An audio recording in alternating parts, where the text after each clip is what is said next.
Hi, we are back with Solutions 106, and this is part 2.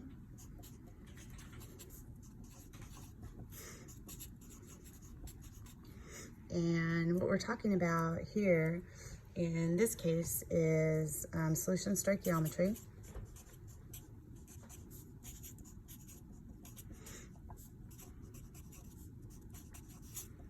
And we want to remember that there are two situations with solution stoichiometry. So I'm going to separate them into if you have a 1-to-1 mole ratio between the reactants.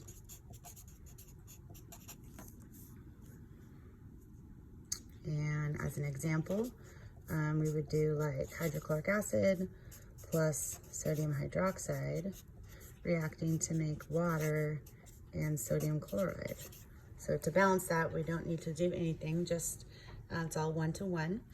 And so for any questions of this kind of nature where you have a mole ratio of 1-to-1, you can use the equation that we just talked about, which is the molarity of the acid times the volume of the acid is equal to the molarity of the base times the volume of the base. So very simple, just solving for the molarity or the volume depending on what type of question you're talking about. Okay, and then our second thing, or second situation is if the mole ratio is not 1-to-1, then you use a regular stoichiometry setup.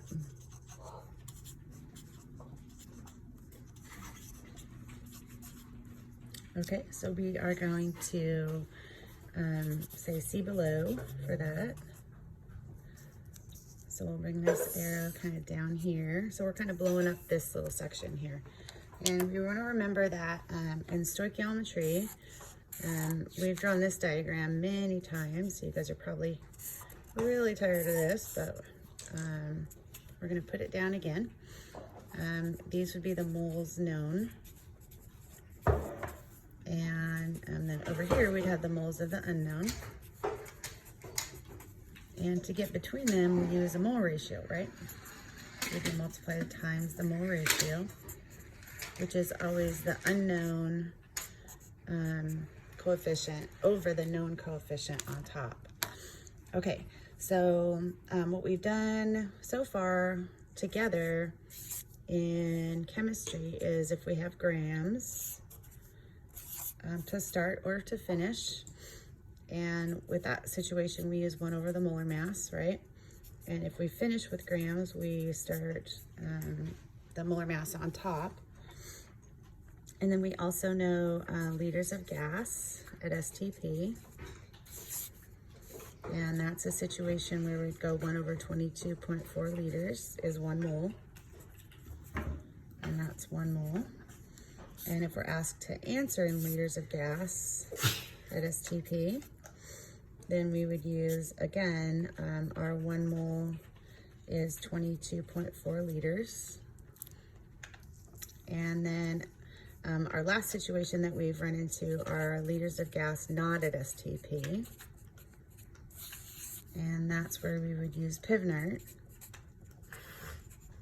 and solve for the moles to get to the moles of the unknown. Okay, and then we could also be asked to answer in liters of gas non-STP.